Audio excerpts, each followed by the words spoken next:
So ఇప్పుడు నిజంగానే ఒక సర్వే చేయిద్దామని రాబిన్ శర్మను రంగంలోకి దింపినట్టుగా చెప్తున్నారు.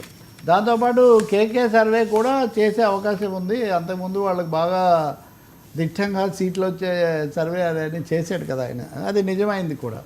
అందువల్ల గతంలో అచ్చొచ్చిన కేకే సర్వేను తర్వాత రాబిన్ శర్మను దింపి తామే క్షేత్రస్థాయి నుంచి తెప్పించుకుందాము అనే గట్టి అభిప్రాయానికి వచ్చారు.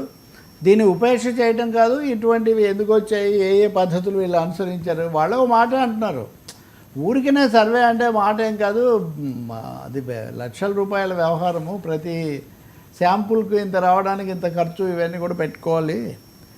కాబట్టి మేము అధికారంలో ఉన్న ప్రతిపక్షానికి ఆదుర్దా ఉంటుంది, కానీ తాము వస్తామని చెప్పుకోవడానికి అధికారంలో ఉన్న వాళ్ళకి అంత ఆదుర్దా ఏమీ అక్కర్లేదు కదా. అయినా కానీ మీడియాలో ఇవన్నీ ప్రచారం అవుతున్నాయి కాబట్టి మేము